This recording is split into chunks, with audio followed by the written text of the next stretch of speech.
പ്രധാനമായിട്ടും മനസ്സിലാക്കേണ്ട ഒരു കാര്യം, ഈ പബ്ലിക്കിന് സന്തോഷകരമായ ഒരു വർത്തമാനം എന്റെ ഭാഗത്തുനിന്ന് ഉണ്ടാവത്തില്ല എന്നുകൂടി ആദ്യം പറയുകയാണ്. പൊതുമണ്ഡലത്തിൽ ഉയർന്നു വരുന്ന ഒരു വികാരത്തിന് അനുസരിച്ച് നമുക്ക് വർത്തമാനം പറയാനും കഴിയില്ല. കാരണം നിങ്ങൾ ചോദിക്കുന്നത് ഒരു അഭിഭാഷകനോടായതുകൊണ്ടാണ്. ഈ വിസ്മയ കേസ് എന്താണെന്ന് കൂടി നമ്മൾ മനസ്സിലാക്കണം. അതിനകത്ത് വിധി എന്താണെന്ന് മനസ്സിലാക്കണം. ഇതൊരു ജില്ലാ കോടതിയുടെ ഉത്തരവാണ്. ഇന്ത്യൻ ശിക്ഷാ നിയമം 304B, 306, 498A, 323, 506(1), 3 and 4 of dowry prohibition act. ഇത് പ്രകാരമാണ് 10 വർഷവും പിന്നെ ചില 306-ന് 6 വർഷം, 498-ക്ക് 2 വർഷം, ഡൗറി ഡെത്തിന് 10 വർഷം, അങ്ങനെയാണ് കോടതിയുടെ വിധി വന്നിരിക്കുന്നത്. ഇതെല്ലാം ഒരുമിച്ച് അനുഭവിച്ചാൽ മതി എന്ന് പറഞ്ഞാൽ 10 വർഷമാണ് മൊത്തത്തിൽ ആ കിരൺകുമാറിനെ കോടതി ശിക്ഷിച്ചിരിക്കുന്നത്. ഇത്തരത്തിൽ ശിക്ഷ വന്നു കഴിഞ്ഞപ്പോൾ പ്രതി കുറ്റവാളിയാണെന്ന് പ്രതി കുറ്റം കണ്ടെത്തിയ സ്ഥിതിക്ക് അദ്ദേഹത്തിന് ഹൈക്കോടതിയിൽ അപ്പീൽ ഫയൽ ചെയ്യാനുള്ള റൈറ്റ് ഉണ്ട് ഇന്ത്യയിൽ. അദ്ദേഹം ഹൈക്കോടതിയിൽ അപ്പീൽ ഫയൽ ചെയ്തു. അപ്പീൽ അഡ്മിറ്റ് ചെയ്തതോടൊപ്പം സെന്റൻസ് സസ്പെൻഡ് ചെയ്യണം എന്ന ഈ കിരൺകുമാറിന്റെ വാദത്തെ കോടതി അംഗീകരിച്ചില്ല. ബഹുമാനപ്പെട്ട കേരള ഹൈക്കോടതി അംഗീകരിച്ചില്ല. ജയിലിൽ തന്നെ കടന്നോളാൻ പറഞ്ഞു. അപ്പോഴാണ് അദ്ദേഹം എന്ത് ചെയ്തത്? വീണ്ടും സുപ്രീം കോടതിയെ സമീപിക്കുന്നത്. സുപ്രീം കോടതിയെ സമീപിക്കുന്നത് അപ്പീൽ അഡ്മിറ്റ് ചെയ്യാനല്ല, സെന്റൻസ് സസ്പെൻഡ് ചെയ്ത് ജാമ്യം നൽകണം. അതിനുള്ള വാദവും കൊടുത്തു കാണും. അപ്പൊ ഈ സുപ്രീം കോടതി എന്താണ് പരിശോധിക്കുന്നതെന്ന് കൂടെ നമ്മൾ മനസ്സിലാക്കണം. ഇത്തരം കേസുകൾ വരുമ്പോൾ, അതായത് ഇത്തരം 10 വർഷം വരെ അല്ലെങ്കിൽ കൊലപാതക കേസിന് ശിക്ഷിച്ചു കഴിയുമ്പോൾ അപ്പീൽ അഡ്മിറ്റ് ചെയ്ത് കഴിഞ്ഞാൽ എന്താണ് സുപ്രീം കോടതി ജാമ്യം കൊടുക്കാൻ വേണ്ടി നോക്കുന്ന മാനദണ്ഡങ്ങളും കൂടെ നമ്മൾ പരിശോധിക്കണം. ഒന്ന്, ഗ്രാവിറ്റി ഓഫ് ഒഫൻസ് ആണ് കോടതി ആദ്യം പരിശോധിക്കുന്നത്. ഗ്രാവിറ്റി ഓഫ് ഒഫൻസ് എന്ന് പറയുമ്പോൾ മൃഗീയമായ കൊലപാതകങ്ങൾ, അതേപോലെ തന്നെ ദേശത്തിന്, അതായത് രാജ്യദ്രോഹത്തിന് എതിരായിട്ടുള്ള രാജ്യദ്രോഹ കുറ്റങ്ങൾ, ഇവയൊക്കെയാണ് കോടതി പരിശോധിക്കുന്നത്. ഇത്തരം പരിശോധിക്കുമ്പോൾ ഈ കേസ് അങ്ങനെയുള്ള ഒരു കേസാണ് എന്ന് കോടതിക്ക് തോന്നിക്കാണില്ല. മറ്റൊന്ന്, ഈ ഡിലേ ഉണ്ടാകുന്നത്, അപ്പീലിനുണ്ടാകുന്ന ഡിലേ. ഇപ്പോഴത്തെ ഹൈക്കോടതിയുടെ ഇത്തരം കേസുകളിൽ അപ്പീൽ അഡ്മിറ്റ് ചെയ്ത് അതിന്റെ വാദം കേട്ട് ഉത്തരവ് പറയാനെടുക്കുന്ന കാലതാമസം, ഞാൻ പറയുന്നത് കേൾക്കുന്നുണ്ടോ? കേൾക്കാം, പറഞ്ഞോളൂ, താങ്കൾ പറഞ്ഞോളൂ. ആ കാലതാമസം എത്ര ഉണ്ടാകും എന്ന സുപ്രീം കോടതി നോക്കും. അങ്ങനെ നോക്കുമ്പോൾ ഈ കാലതാമസം ഈ പ്രതിക്ക് ഏതെങ്കിലും രീതിയിൽ ദോഷകരമായി ബാധിക്കുന്നുണ്ടോ? ഉദാഹരണത്തിന് 10 വർഷം മാത്രം ശിക്ഷ കിട്ടാവുന്ന ഒരു കുറ്റകൃത്യത്തിൽ ഇപ്പം തന്നെ 4 വർഷം കടന്നു. ഇനി ഒരു 3 വർഷം കഴിഞ്ഞുകൂടാണ് വിധി വരുന്നതെങ്കിൽ ഏകദേശം 7.5 വർഷക്കാലമാണ് കിടക്കുന്നത്. ആ വിധി ഈ പ്രതിക്ക് അനുകൂലമാണെങ്കിൽ, ഹൈക്കോടതിക്ക് പ്രതിക്ക് അനുകൂലമാണെങ്കിൽ ഈ കടന്ന 7.5 വർഷം എന്ത് ചെയ്യും?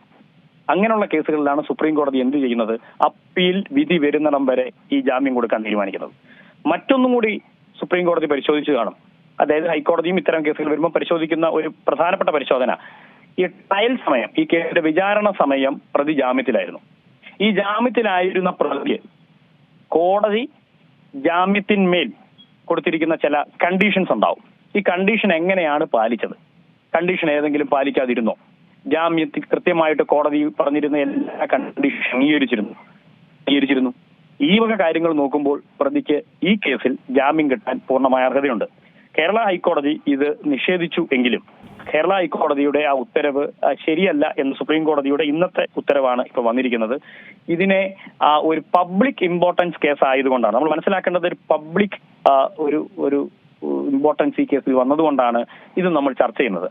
നോക്കൂ, എത്ര കേസുകളാണ് ഈ ഡൗറി ഡെത്തിന്റെ പേരിൽ ഈ ഇന്ത്യയിലുള്ളത്, കേരളത്തിലുള്ളത്.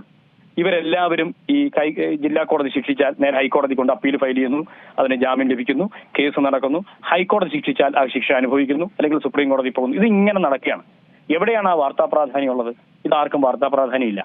ഈ കേസിൽ ഒരു വാർത്താ പ്രാധാന്യം ഉണ്ടായതുകൊണ്ടാണ് നാം ഇങ്ങനെ ചിന്തിക്കുന്നത്. എനിക്കൊന്ന് നിങ്ങളുടെ റിപ്പോർട്ടർ ആദ്യം പറഞ്ഞ സെന്റൻസ്, വിസ്മയയുടെ കുടുംബത്തിന് ഒരു നിഷേധം, ഒരു നീതി നിഷേധം പോലുള്ള വാചകമാണ് ഉപയോഗിക്കുന്നത്. മനസ്സിലാക്കേണ്ട ഒരു കാര്യം, അവർക്കൊരു നീതി നിഷേധം ഉണ്ടായിട്ടില്ല.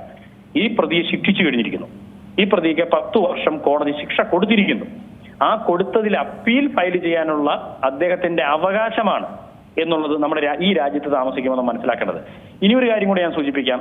പബ്ലിക് എന്ന് പറഞ്ഞ ആളുകൾക്കുണ്ടാകുന്ന ഒരു വൈകാരികത്തെ നമ്മൾ ഒരിക്കലും ചോദ്യം ചെയ്യാൻ പാടില്ല. അത് സ്വാഭാവികമായി ഉണ്ടാകുന്നതാണ്. ഒരു വക്കീൽ കുപ്പായം അഴിച്ചു വെച്ച് മാറി നിന്ന് ഞാൻ ചിന്തിക്കുമ്പോഴും എനിക്ക് ആ വൈകാരികത തോന്നിയേക്കാം. ഒരാളെ കൈകൊണ്ട് ആക്രമിച്ച ശിക്ഷ കിട്ടണം എന്ന് നമുക്ക് ആഗ്രഹിക്കാം. പക്ഷെ കോടതിക്ക് അത് ആഗ്രഹിക്കാൻ പറ്റില്ല, കോടതിക്ക് അങ്ങനെ വിധിക്കാനും പറ്റില്ല എന്നുകൂടി നമുക്ക് മനസ്സിലാക്കണം. ഈ ഒരു ഘട്ടത്തിൽ നോക്കുമ്പോൾ, അതായത് ഈ ശിക്ഷാവിധി റദ്ദാക്കണമെന്നുള്ള അപ്പീലാണല്ലോ ഈ കിരൺകുമാർ ഹൈക്കോടതിയിൽ നൽകിയിരിക്കുന്നത്. ആ ഒരു ആവശ്യം അത് ഹൈക്കോടതിയുടെ ഭാഗത്തു നിന്നും ഉണ്ടാകാനുള്ള സാധ്യത വളരെ കുറവല്ലേ? അത് നമുക്കിപ്പം അന്തിമ വിധി വരുമ്പോഴേ പറയാൻ കഴിയും. ജില്ലാ കോടതിയുടെ ശിക്ഷാവിധി റദ്ദാക്കണമെന്ന് അപ്പീൽ കൊടുക്കാനുള്ള റൈറ്റ് കിരൺകുമാറിനുണ്ട്. അത് അദ്ദേഹം ചെയ്തു. അപ്പീൽ അഡ്മിറ്റ് ചെയ്തിട്ട് മാത്രമേ ഉള്ളൂ. ഇനി വാദം കേൾക്കണം. വാദം കേട്ടതിന് ശേഷം ജില്ലാ കോടതിയുടെ ഉത്തരവ് ശരിയെന്ന് തോന്നിയാൽ ആ ഉത്തരവ് ശരിവെക്കുകയും, അല്ല അതിൽ കൂടുതൽ ശിക്ഷയാണ് കൊടുക്കണമെന്ന് ഹൈക്കോടതിക്ക് തോന്നിയാൽ അതും ഹൈക്കോടതിക്ക് ചെയ്യാൻ പറ്റും. ഇനി ഹൈക്കോടതിക്ക് ഈ ഉത്തരവ് തെറ്റാണെന്ന് കണ്ടാൽ അദ്ദേഹത്തെ വെറുതെ വിടാനും ഹൈക്കോടതിക്ക് അധികാരമുണ്ട്. ഈ കിരൺകുമാർ ഇതിനോടകം തന്നെ 4 വർഷം ജയിലിൽ കിടന്നു കഴിഞ്ഞു. അപ്പോൾ ഇനി ബാക്കിയാകുമോ അനുഭവിക്കേണ്ടി വരുമോ, അതോ 10 വർഷം തന്നെ ഇനി വീണ്ടും അനുഭവിക്കേണ്ടി വരുമോ? അല്ലല്ല, കടന്ന കാലയളവ് കുറച്ചു കൊടുക്കും. ഈ കേസുമായി ബന്ധപ്പെട്ട് കടന്ന കാലയളവ് എന്തായാലും കുറച്ചു കൊടുക്കും. ശരി, ഭാവിയിൽ ശിക്ഷ വന്നാൽ പറഞ്ഞോളൂ. ഭാവിയിൽ ശിക്ഷ വന്നാൽ ഇപ്പോൾ 10 വർഷം ശിക്ഷ വന്നാൽ ഈ ബാക്കിയുള്ളത് അനുഭവിച്ചാൽ മതിയാകും. ഇനി ശിക്ഷ ഇപ്പം ഈ വിസ്മയുടെ അഡ്വക്കേറ്റ് കാണുമല്ലോ. സ്വാഭാവികമായി പബ്ലിക് പ്രോസിക്യൂട്ടർ മാത്രമായിരിക്കില്ല ഉണ്ടാവുക. ചിലപ്പോൾ അവർക്ക് സ്പെഷ്യൽ പബ്ലിക് പ്രോസിക്യൂട്ടർ ഒക്കെ ഉണ്ടാവും. അപ്പം അവിടെയും വാദം നടക്കും. ഈ ശിക്ഷയിന്മേൽ കൂടുതൽ ശിക്ഷ കൊടുക്കണമെന്ന് പറഞ്ഞ അപ്പീൽ അവർക്കും പോകാൻ കഴിയും. അപ്പൊ എങ്ങനെയാണ് അത് പോയിരിക്കുന്നതെന്നുള്ള വിശദാംശങ്ങൾ നോക്കണം. ഇപ്പൊ ഇവിടെ സംഭവിച്ചിരിക്കുന്നത് സാധാരണ നടക്കുന്ന ഒരു പ്രൊസീജിയർ മാത്രമാണ്. ഇതിനെ പർവ്വതീകരിച്ച് കാണിക്കേണ്ട കാര്യമില്ല എന്നുള്ളതാണ് എന്റെ അഭിപ്രായം. കാരണം സുപ്രീം കോടതിയും ഹൈക്കോടതിയും ഒക്കെ ഇത്തരം കേസുകളിൽ ശിക്ഷ വരുമ്പോൾ അപ്പീൽ ഫയൽ ചെയ്ത് കഴിഞ്ഞാൽ പരിശോധിക്കുന്ന കുറച്ച് മാനദണ്ഡങ്ങളുണ്ട്. ആ മാനദണ്ഡങ്ങളാണ് ഞാൻ നേരത്തെ പറഞ്ഞ ഗ്രാവിറ്റി ഓഫ് ഒഫൻസ് നോക്കും, ഡിലേ, അപ്പീൽ പരിഗണിച്ച് ഉത്തരവ് വരാനുള്ള ഡിലേ നോക്കും, ജാമ്യത്തിലായിരുന്ന സമയത്ത് ഈ പ്രതി ജാമ്യ വ്യവസ്ഥകളൊക്കെ അംഗീകരിച്ചിരുന്നോ എന്ന് നോക്കും. അതോടൊപ്പം തന്നെ ആർഗ്യുമെന്റ്സ്, എന്തൊക്കെ ആർഗ്യുമെന്റ്സ് ആണ് ഈ പ്രതിക്ക് പറയാനുള്ളത്, അതിനകത്തൊരു പ്രൈമ ഫേസിയ ഒരു കേസുണ്ടോ, ഇതൊക്കെയാണ് ഹൈക്കോടതിയും സുപ്രീം കോടതിയും ഒക്കെ പരിഗണിക്കുന്നത്. ഇത് സ്വാഭാവികമായി സുപ്രീം കോടതി പരിഗണിച്ചപ്പോൾ കേരളത്തിലുണ്ടായ പബ്ലിക് ഇമ്പോർട്ടൻസ് സുപ്രീം കോടതിയുടെ മുമ്പിൽ വന്നു കാണില്ലായിരിക്കാം. എന്തായാലും സുപ്രീം കോടതി അത് എല്ലാ കേസുകളിലും കാണിക്കുന്ന അതേ നീതി തന്നെയാണ് ഇവിടെയും കാണിച്ചിരിക്കുന്നതെന്നാണ് എന്റെ അഭിപ്രായം. ഏറ്റവും പുതിയ വാർത്തകളും വിശേഷങ്ങളും വിരൽ തുമ്പിലറിയാൻ സീ മലയാളം ന്യൂസ് എല്ലാ ഡിജിറ്റൽ പ്ലാറ്റ്ഫോമുകളിലും ലഭ്യം.